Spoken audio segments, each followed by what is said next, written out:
Okay, I'd like to welcome everyone in Convocation and in the campus community, our wider community as well, anyone who's going to be watching this stream today.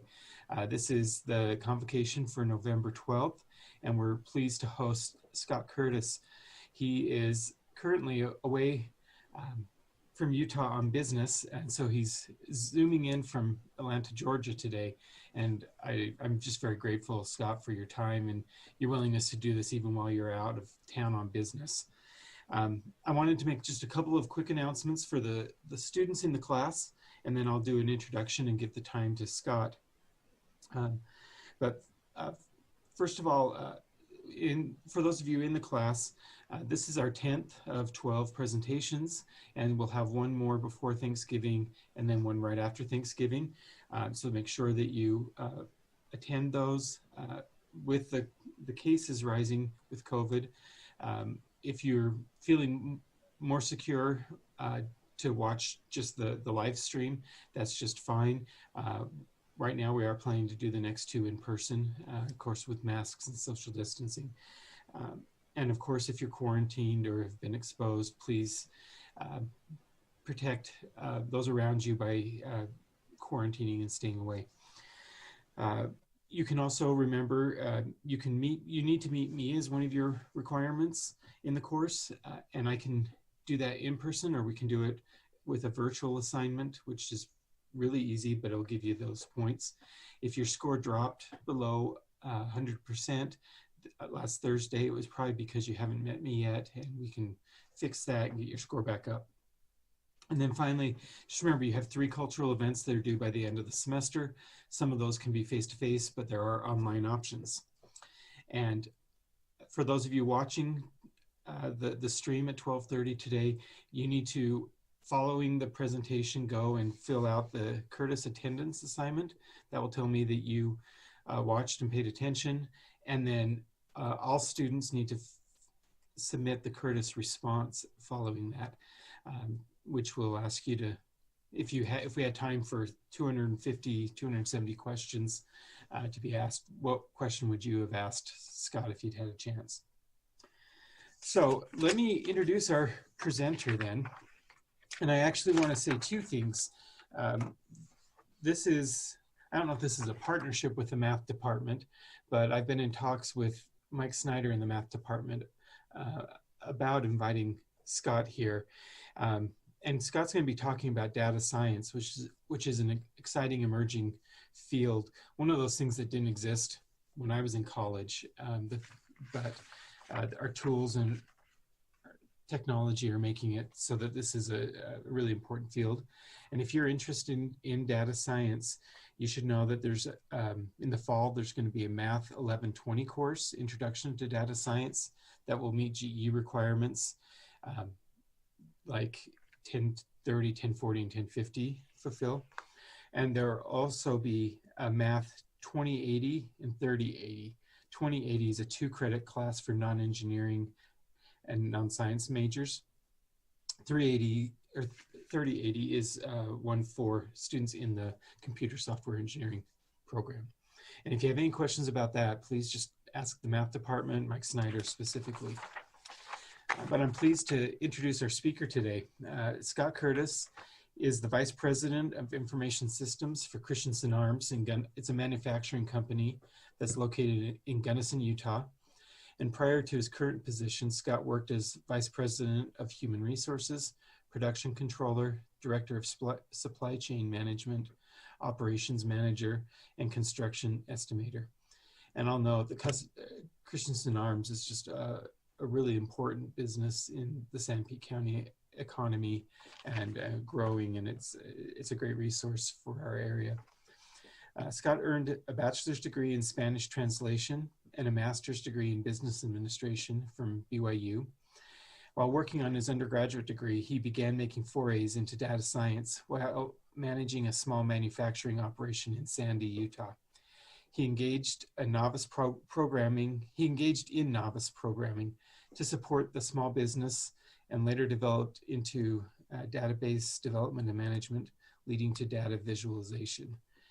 He currently develops data sets and visual presentations for manufacturing process data used to manage a multi-million-dollar business. And on the personal note, Scott's been married to his wife, Diana, for 17 years and has 3 children. He enjoys reading, running, and food. I assume those are at different times, not all at once. Virtually, let's give Scott a round of applause as we turn the time over to him.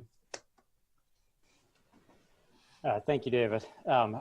I've always subscribed to the idea that if you're running while eating, they have 0 calories. So, well, thank you. I appreciate the opportunity to be able to join the college.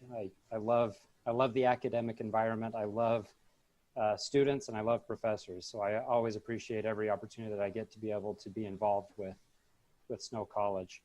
I'll go ahead and share my screen here so that you can see the slide deck that I'm going to use for my presentation today. If you could give me a thumbs up, just confirming that you see it. Great. So I'll give you a quick walkthrough, a little bit more color on my introduction, and then we'll begin talking a little bit more about my experiences with data science, and in particular, personal experiences with it. So who am I? I am Scott. That was the name my parents chose for me. They chose it because they have no traditions. They love picking names out of thin air. Although I found out that lots of kids born in the 1980s were named Scott. I grew up in Salt Lake Valley. The arrow roughly approximates where we lived in Sandy from the time I turned 12 on. And I've been in Ephraim now for 13 years, just a little bit over 13 years actually. So it's been a good reconditioning to go from an urban environment to a rural environment. In way of education, they mentioned I graduated from BYU twice, once from the humanities department with a degree in Spanish translation, and then again later from the Marriott School with an MBA. And I loved my time at BYU, great professors and great experiences there. And again, I love being around academia. For anybody who might feel like there's a conflict there, anybody who might be maybe a Utah State fan or have graduated from other universities, just to be fair and across, above board on all of this, I've thrown together a quick slide emphasizing the overeducation of my family. So my dad graduated from the U, my mom graduated from the University of Houston, then my dad graduated from the U again, and then my mom graduated from the U, and then my mom graduated from the U again.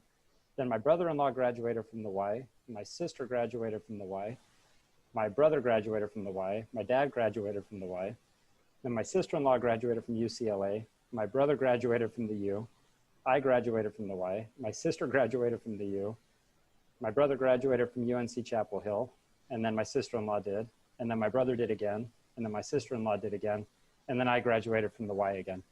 So we try to keep it pretty fair. We ended up with a good draw, 6 and 6 between BYU and the University of Utah. But this is an overeducated family. There are clusters of between 3 and 5 degrees per individual in this. When I said my brother graduated, at least 4 times I was talking about the same brother, and 3 times I was talking about the same sister-in-law. So as you can imagine, conversations around our dinner table are not for the faint of heart. And often not for those who are grounded in reality. So my goal today in talking about data science is really to cover a couple of things. First of all, I want to just talk to the appeal, irrespective of what you think you're studying, whether you're in the ROTC, whether you're studying comparative religion, whether you're studying finance or fine arts, or even whether you're studying human physiology or the humanities. We all live on the same planet. We all have to face the same life management challenges. That means that we need to make decisions based on data, which data demands data science. The technological frontier is assisting us in myriad ways to process that data so that we can make more informed decisions. And a big part of my presentation today is going to be how data science is a big part of my personal life and it really has nothing to do with my profession, has nothing to do with my education, but it absolutely has to do with me personally. So a couple examples just to draw everybody's attention in and focus on the role of data science in our life. if you've ever begun a sentence by saying Siri or Alexa or Hey Google, then you've experienced ways that data science pertains to your daily life in 2020. If you've ever used your phone to navigate, you kind of emphasize that you may get a suggested alternative route around a slowdown. Have you ever chosen to trust that the phone tells you you're still on the fastest route? Or have you chosen to ignore your phone and choose one of the alternate routes because you prefer to be moving and have it take longer than to be stopped and still be on the fastest route? This is another example where data science has crept into our life and informs the decisions that we make. I had an experience recently, another one that really just emphasizes how much data science has encroached upon our lives. So about a month ago, I looked up a translation using Google Translate in Korean. And then I used the audio playback to help communicate with somebody who didn't understand what I was saying in English. It was a great tool, very, very helpful. Within 12 hours, I got an email from a Korean company that I had never heard of before. So within 12 hours of using Google Translate for Korean, I got spammed with stuff from Korea. So it continues to emphasize how much our technological environment, how much integration there is in data. They refer to it as big data, how much that's all integrated and tied together, and how it can affect your life. Anybody who's a regular Google user knows that once you've searched something once, Google begins to use algorithms to steer you toward similar search entries, similar geography, similar food preferences, because all of that data is now being processed in a way that's intended to be helpful to us in our decision making. So one of the things that I really want to emphasize here is what computers can do and what they can't do presently. So my brother, one of my overeducated brothers, has a PhD in computer science, and every once in a while I like to ask him how close we are to the robot apocalypse. I want to know when Skynet's going to wipe us out and when we all move into the matrix. And so he specializes in robotics and autonomous cars, working in Silicon Valley. And he assures me that we're at least still 60 years away from the apocalypse. So you can count yourself fortunate that you've got a good several decades before we get there. But what he assures me, and what you look at with computers, is what they can do and what they can't do. So Turing, the father of computer science in the 1930s and 40s, put together the theories around computer science and the limitations of what computational machines can do. And so far, they still hold true. Even though we've gone through so many phases of change, there's still a lot of things computers can't do for us. And but one thing they do well, and they do it really well, is fast computation. So as a quick exercise this morning, I asked my computer to do some multiplication for me and tell me how long it took. So I asked it to do 1 million combinations or 1 million calculations where it's multiplying random numbers in 3-digit clusters. So 972 times 133 times 452, and it just kept randomizing the numbers. And to do 1 million calculations, it took my 6-year-old laptop and simply using Excel to do it, 0.14 seconds to calculate a million iterations. So then I upped it to 10 million to see how long it would take, and it took 1.8 seconds. And then unfortunately, it slowed down significantly at 100 million, and it took me a whopping 15 seconds for my computer to do 100 million multiplication calculations. I haven't timed myself yet, but I'm pretty sure I'm slower than even my slow computer is. So one thing that computers do very well for us is they run calculations. And with machine learning and current programming languages, there's a lot of specialization in figuring out how to tell computers to take the data that they get and run iterative calculations. Iterative just meaning repetitious calculations on each data set until it starts to see patterns.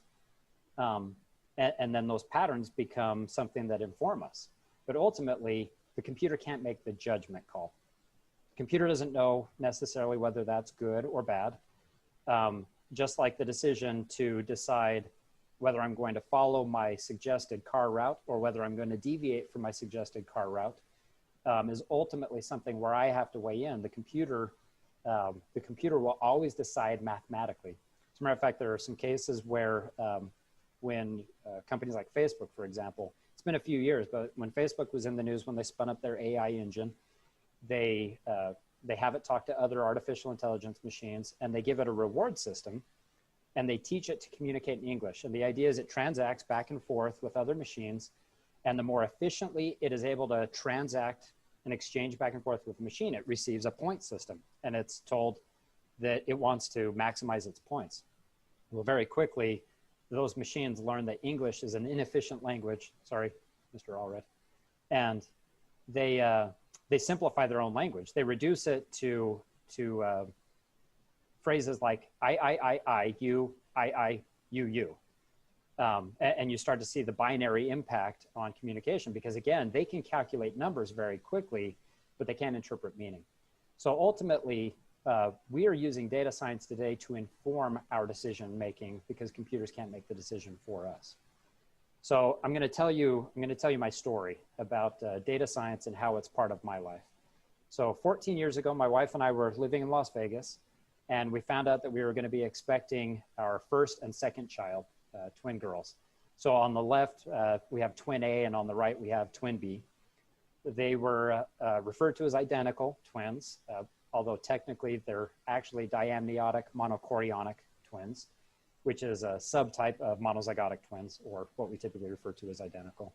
It just means that they were a single egg that split somewhere between 4 to 8 weeks. But in some very critical ways, they turned out to be quite different. Twin A on the left is 20 minutes older than twin B, and twin B on the right was born with a cleft lip and palate. So we found out at about 16 weeks gestation that she was going to be born with a cleft lip and palate, and my wife obviously lost quite a bit of sleep about this. She wasn't sure exactly what that was going to mean. She had a cousin who had a severe cleft lip and palate that negatively impacted her pituitary gland. So we spent the next several weeks anticipating what was going to come. Our daughter was born, and very quickly we learned to love the fact that because she had a cleft lip and palate, she had a bigger smile because she just had extra lip circumference. So we called this the Hershey kiss because we felt like that looked a little bit like a Hershey kiss droplet. She also had one we referred to as the bitter beer. But one way or another, we really loved the smiles. We didn't know what caused phenotypically similar twins to have a deviation like this. We also don't know why Utah has about double the incidence of cleft lip and palate children compared to the rest of the nation. My wife semi-seriously attributes it to the radon and the granite surrounding our valleys, and I semi-jokingly attribute it to relatively shallow Utah pioneer gene pools. My wife and I are, after all, 7th cousins. So one of the things they emphasize to us is that we should be, at Primary Children's Medical Center, they have a cleft palate clinic. And they emphasize the importance of making sure we documented so that as my daughter went through her life, we would be able to not have battles with our insurance companies for surgeries and treating plastic surgery as elective. So in this picture, you can see we were trying to document, you can actually see all the way through her mouth, all the way through her sinus cavity. So you're actually looking at soft tissue above the bridge of the nose through her mouth there. At 3 months, she had her first surgery where they closed the soft tissue of her upper lip. That's been followed by 9 surgeries so far, with several more still pending. But as it turned out, we found out that this cleft lip and palate was really only intended to be preparatory for us. Fast forward, this is August 8th, 2019. So twin B is Kira, who's next to her mom, and twin A is Sierra, who's next to me, and now we have our son Jacob. And if you look carefully, you can see some differences. You can see her smile line, where her teeth are visible, where her teeth are not visible. When Kira smiles, you see her bottom teeth, not her top teeth so much. But what we are celebrating in Disneyland there is actually Kira's first diaversary. So on August 8th, 2018, Kira, my cleft lip and palate baby, was diagnosed with type 1 diabetes. And so that began a whole new world for us. And this is really the beginning of the foray into my data science. So with diabetes, you get all sorts of supplies, blood glucose monitoring, insulin dependence, pumps, CGM or CGM tracking devices, and it's overwhelming. The one thing you do get, the positive side, is you do get one additional holiday in the annual diaversary. So we have one extra holiday we celebrate every year. When she transitioned at her 1 year mark to a pump and a CGM instead of a finger prick and an injection, we got the advantage of we started being able to have data that we could track at any time. So we have an app on our phones that shows what her current blood glucose level is. In this screenshot, it was 73 milligrams per deciliter of glucose. And on the right, we could see a trend graph that we could look at a 1 up to a 24-hour period. And we could see a little bit of how she was doing during the day. This is basically what made it possible for my wife to let her go to school without worrying to death about her.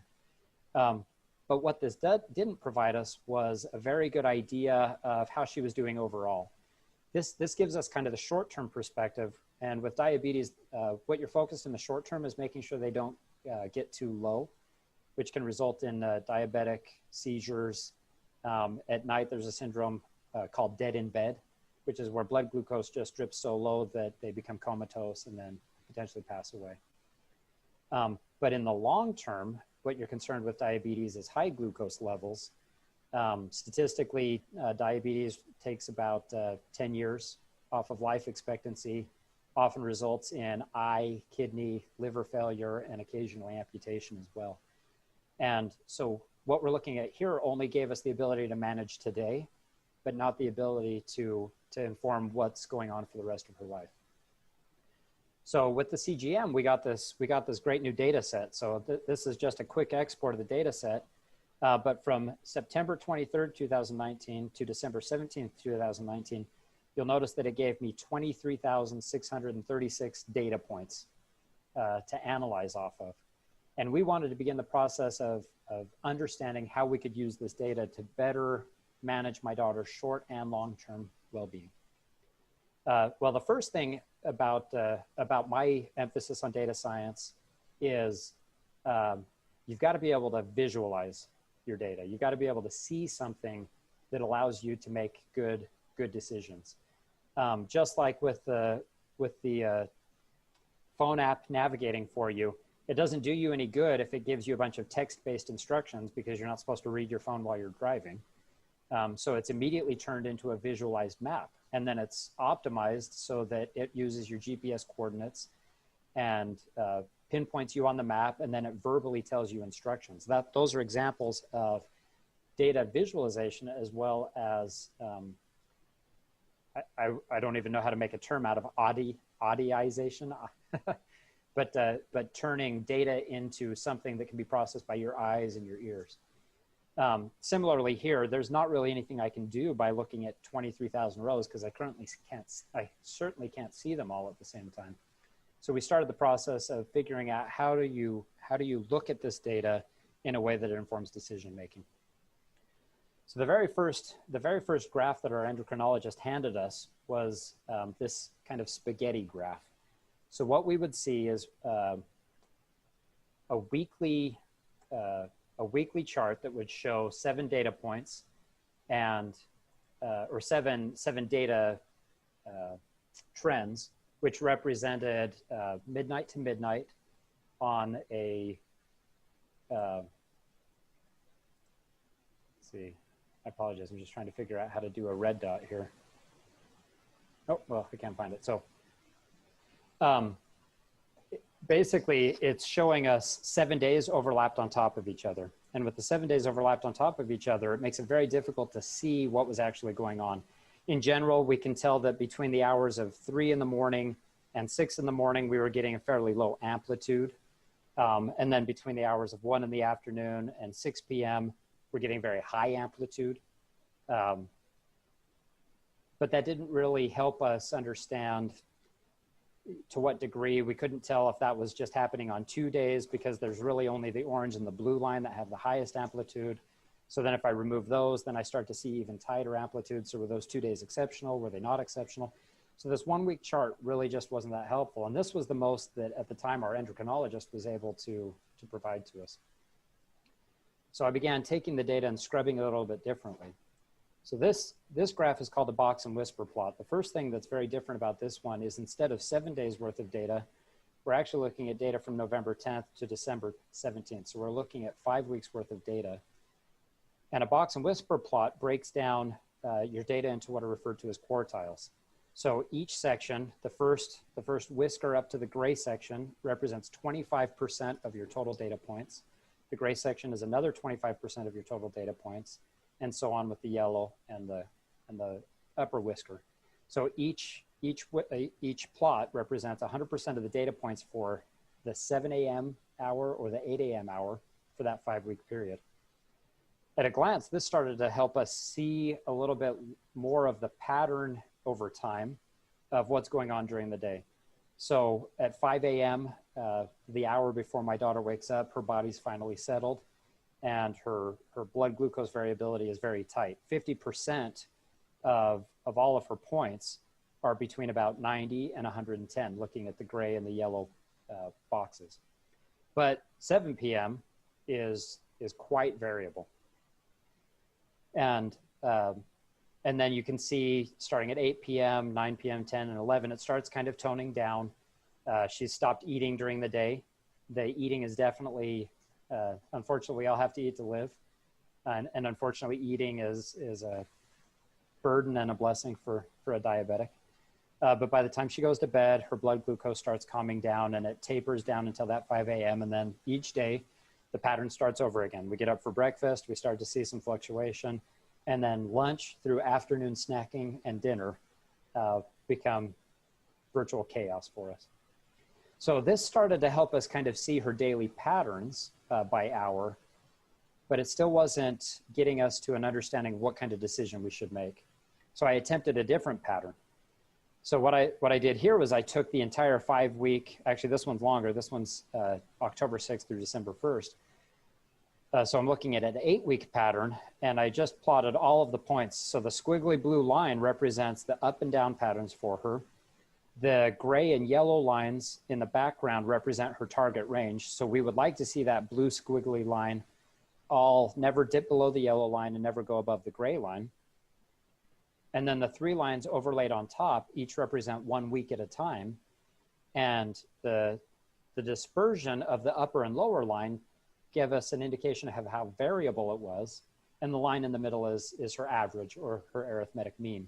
And that tells us whether we're maintaining relative control over the weeks or whether we're losing control. Interesting observation, the very last one where the upper line is quite a bit higher, the lower line isn't even visible on the data set, and the average line is higher than the average. That was a week where she got a cold. So illness automatically negatively impacts diabetic management.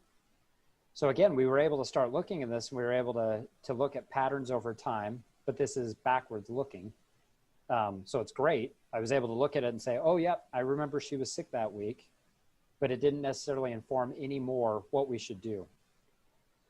At that point, one of the things that my wife was very concerned about was the question of my daughter would get home from school and it always seemed like she would very rapidly drop to very low levels.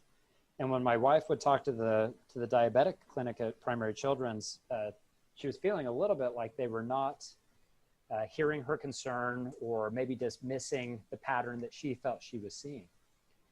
And so we wanted to make sure we were getting the best medical advice we could get. We felt like the way to do that was to make sure we could inform them with the pattern.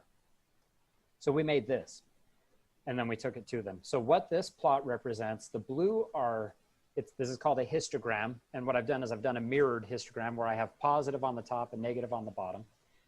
And these are every time she had a blood glucose measurement that was above range, it's plotted on the blue. And every time she had a blood glucose level below range, it's plotted on the orange. And very quickly, this showed again that same idea that at 4, 5, and 6 in the morning, my daughter's pretty good. But you can tell that from 8 to 2 in the afternoon, the school hours, she's very high. And then on the orange, you can see that starting at 3 o'clock, that's when she starts to have those low dips. So we were able to look at this chart and very quickly pattern that my wife was right. She would say, it seems like she goes low every day when she gets home from school. But now instead of saying it seems like, the data supported the concern. And that helped us start to identify a change in pattern for what we would do. Instead of my daughter getting home and dosing her insulin and then having a snack, she would get home and she would have a snack instead.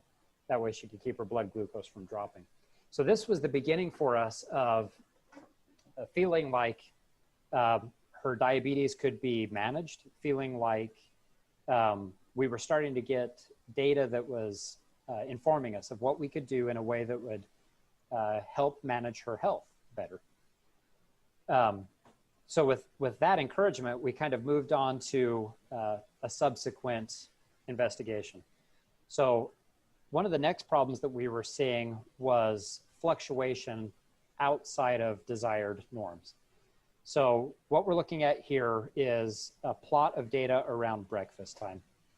And this is October of 2019. So we're looking at time increments of 5 minutes from 6 a.m. to 9 a.m. And we're looking at 10 days worth of data. So we're back to that ugly spaghetti diagram that I pointed out in the first one. But what I've done is I've overlaid it with average calculations for specific time windows. So what would happen is every morning, my kids would start getting up at 6 a.m. And then at 6:40 in the morning, my daughter would give herself her insulin dose, and the red vertical line represents that dosing moment.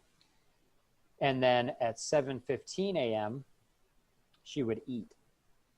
And so what we were finding happening, and the reason for that is that your insulin is absorbed.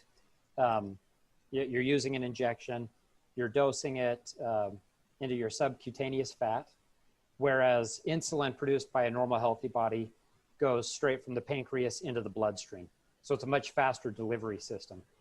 Any of the artificial delivery systems require different absorption methodologies. The insulin is being stored in bottles and in insulin pens. It's got a molecular decay rate.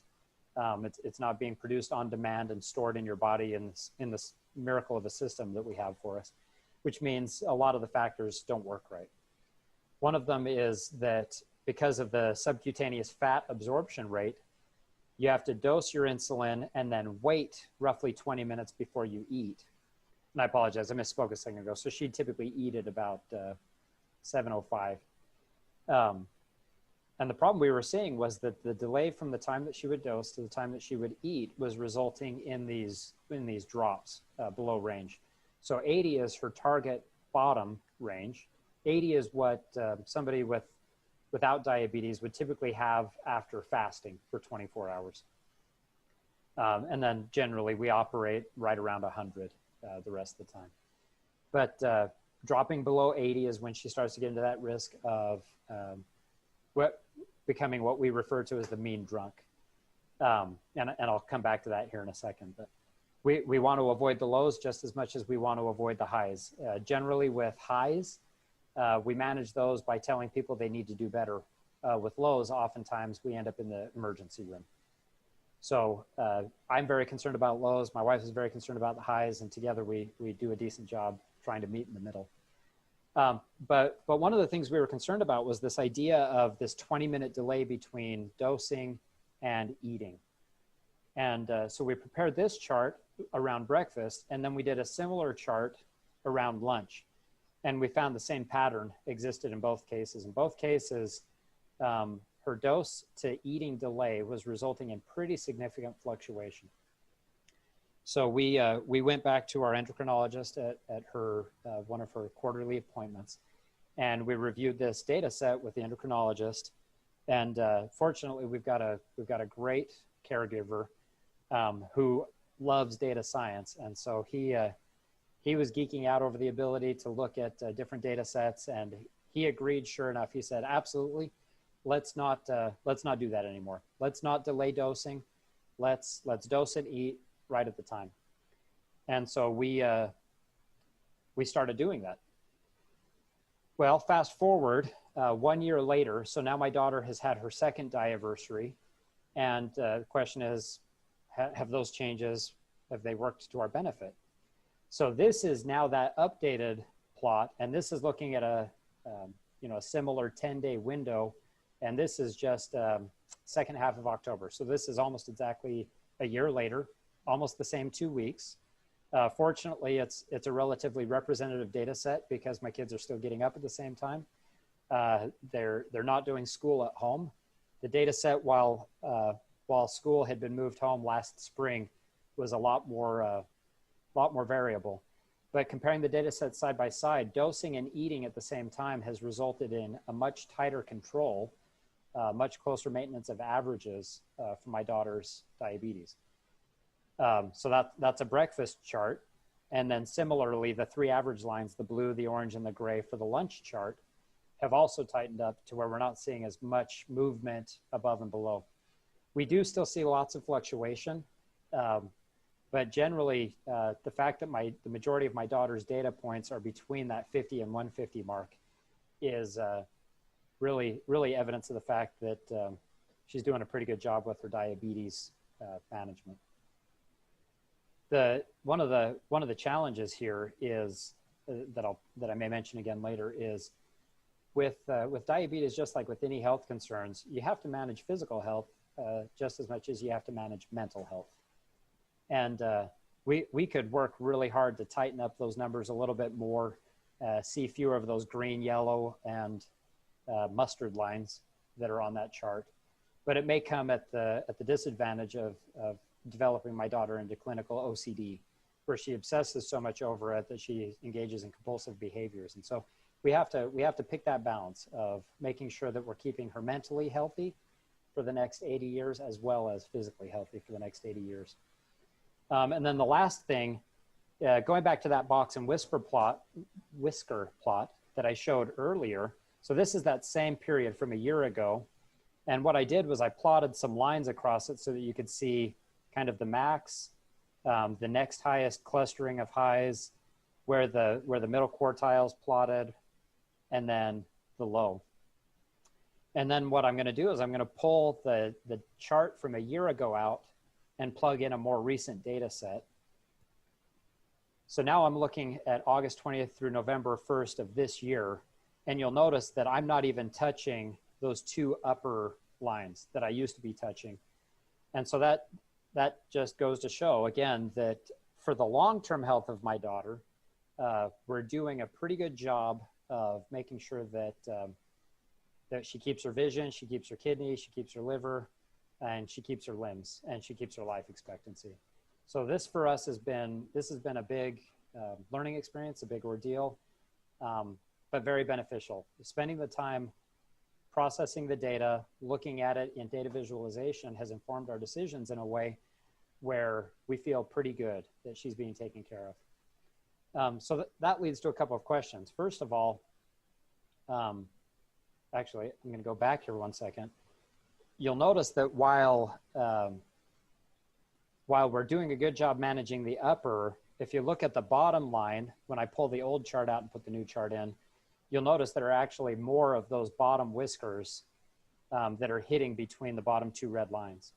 So positively, my daughter's A1C, which is a measurement of blood glucose in your system over time, is quite low. It's actually the same as a normal healthy person's A1C, which means for COVID-19 and things like that, my daughter's not at any greater risk from it than anybody else would be. The downside is having consistent low blood glucose. As I mentioned, that's what they take you to the emergency room for. So in July of this year, my daughter had her first diabetic seizure. It was 12:30 at night, and my wife was on the couch next to her because she had been a little low and they were concerned. And my wife woke up, they drifted off to the sound of my daughter gasping. And my wife came to and looked, and my daughter was foaming out of her mouth. Her eyes were rolled back in her head, and she was twitching on the couch. And this was the first time we'd ever had that happen. So at 12:30 at night, I wake up to my wife's blood-curdling scream, and came running downstairs to find my daughter in that state. And so we called 911. We were staying up in Island Park, Idaho, which is about 70 miles north of Rexburg, which also has the closest ER. So the county ambulance showed up, and they helped get my daughter awake again, and at least on a drip of sugary syrup, so that we could get her there. But she was basically incoherent. She couldn't remember her name or her sister's name or her birthday or her age. She thought my father-in-law, who was holding her, was me. And she thought we must have been playing a joke on her when we asked her who it was. And she said, Dad. And we said, no, not Dad. And she said, no, that's Dad. But anyway, and then we took an hour ambulance ride back into Rexburg. So for us, what's coming in the future is an analysis and understanding of how to manage lows. So that's kind of the next step for us. And the other thing to emphasize about what's next is the question of true or false. So I just went through all of this data, and the question is everything that I just presented and all the conclusions I just drew, are those conclusions true or are they false? One of the biases that exists in the way we process information is this bias toward exactness. We take a bunch of estimates and we calculate them, and they result in a number. And because we have a number, we have an answer to a mathematical equation, we conclude that we have knowledge, or we have truth, or we have the answer, forgetting that we made many assumptions on our way to that mathematical equation. One of the things that I love about the scientific method is the scientific method is designed to help us, or the scientific method is designed to help us conduct tests which disprove our theories, because our theories are based on our inherent bias or our belief about the way things work. If we cannot disprove them, we accept the theory to be true for the time being. And that's kind of the way we're operating with my daughter's diabetes. We're accepting what's going on as true for the time being. However, there are a lot of assumptions that we may ought to take into account and remind ourselves of. For example, when she is dosing for food, we're measuring the weight and the ingredients of those recipes and saying, and calculating an estimate of carbohydrates in that food. So we could be making inaccurate measurements. We could be doing our math wrong. I will say that for the first year, my wife double-checked every single one of her math calculations as she was converting grams to cups or cups to grams to come up with an insulin dosage factor. And she was so worried about doing it wrong that she double-checked her math every single time with 2 other members of the house. Another one that's frequent is my daughter has eyes that are bigger than her stomach. So we'll go to dinner and she'll be super excited about that gigantic bowl of macaroni and cheese, and then she'll eat half of it. And so that failure to finish a meal isn't represented by my data set because I'm not recording anywhere that she hasn't finished eating. She can have electronic or mechanical pump failures. She can have fluid obstruction preventing all of the insulin from getting into her body. The insulin may be beginning to undergo some molecular decay and may not be as effective. And then my 13-year-old daughter may have some hormonal fluctuations going on occasionally, and even her metabolism. That's just a partial list of the variables that impact the successful balancing of insulin and glucose in her body.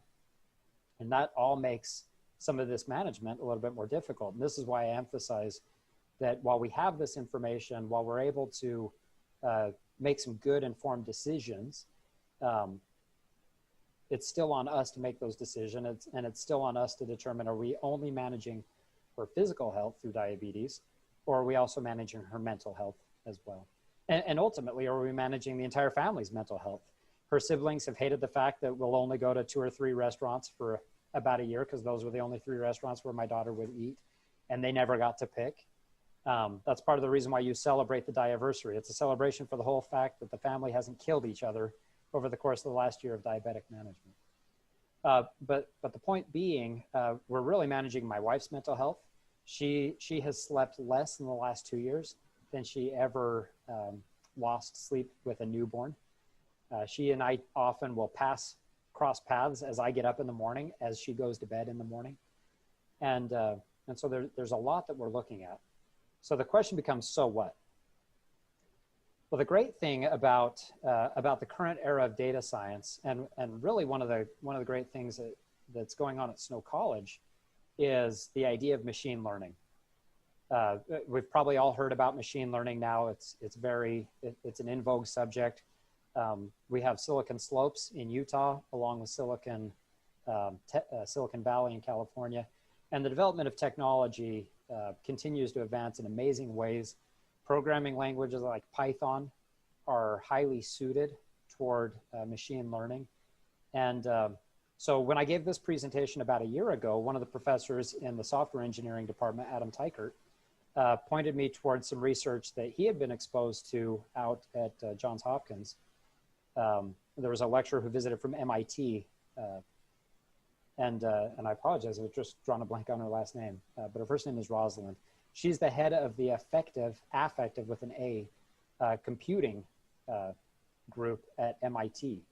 And what they're doing is they're developing wearables under the idea of figuring out if they can measure emotion. Most human beings, while they know they feel emotion, often have a hard time quantifying and defining what it is that they're feeling, except perhaps at the extremes. You know when you're angry, you know when you're sad, but sometimes when you're ambivalent, somewhere in the middle, it becomes a little bit harder to quantify your emotion. But they came up with a system of wearables that have allowed them to track 8 different discrete emotional states from humans, and they're tracking, you know, electromyocardial fluctuations, skin, sweat, oxygenation, and that's giving them the ability to begin understanding a little bit about the emotional state that people are in. Those wearables and the machine learning that can come from the data that comes off of that may begin to give us the opportunity to understand a little bit more about those fluctuations that we can't currently track without having to change the mental state that a diabetic person is going through.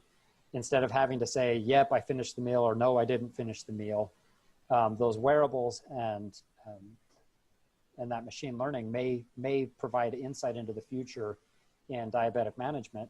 And the great thing is there are also multiple universities across the nation that are focused on different aspects of diabetic curing.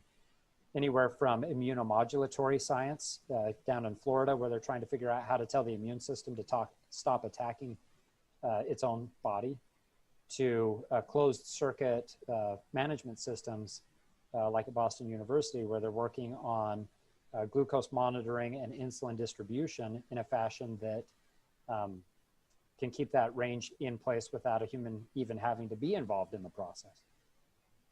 So there's a lot of science going on right now in so many different ways, and for me, the understanding of data science and the ability to at least engage with it on a novice level is making it so that we're changing the nature of our lives. We're changing our ability to cope with challenges, and not just cope, but really thrive with them, to where, whether it's a cleft lip and palate, whether it's diabetes, or whether it's cancer, the ability to understand the decisions that affect our lives are making it so that we can face those challenges with pretty positive outlook that we have the ability to do something about it. So with that, I appreciate the ability and opportunity to be able to share some of my experience with data science, and specifically data visualization, and how it affects my life and my family personally. Thank you very much. I'll clap for the entire class. Thank you, Scott. That was fascinating and really compelling for me in the way that you're bringing together so many different fields of physical health, chemistry, mental health, technology, and so many others. And this isn't even your official job, that you're manufacturing as well. Right. I wanted to give Jay and Kennedy, if either of you have a question, I'll give you a chance to ask that. I've got one, if not, as well. We've got about 3 or 4 minutes before we need to wrap up. Yeah, I have a question for you. Please. It's a little off topic, but what are your opinions on the future of quantum computers? So quantum computing is really, it's a fascinating subject and very deep. Still hard to take advantage of because quantum computers are gigantic. And the way they'll provide service in the future is more of a leased share, IBM or Microsoft or a large computing institution will have one that you can use to do calculations. But if you think of it back to the speed of that calculation that I mentioned before, I'm working with a system that works in bits. And the way they typically think of it is think of it like a coin. A coin has two sides. You have a face and a tail. And so at any point in time, it can only ever have two states. If you think of a quantum computer has what's called a qubit rather than a bit. And the way to think of it state-wise is think of it like the coin spinning. So instead of having two states, it literally is in multiple states at all times at the same time.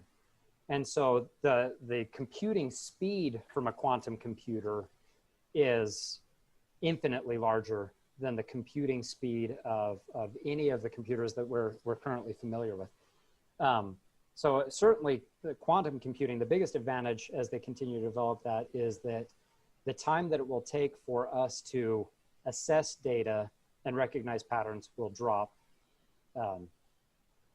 significantly, proportionately to the infinite level that they can calculate faster. It'll drop proportionately in the decision and analysis time. And follow up on that, do you think that one day in the future, if quantum computing becomes more mainstream, more common, do you think it'll be able to help people on a personal level, like people like you? Oh, absolutely.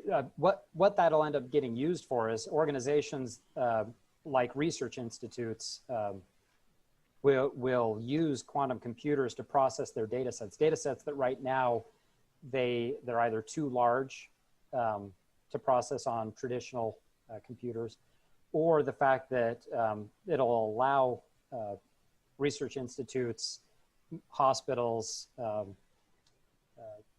to collaborate on large data sets that are seemingly maybe not associated with one another.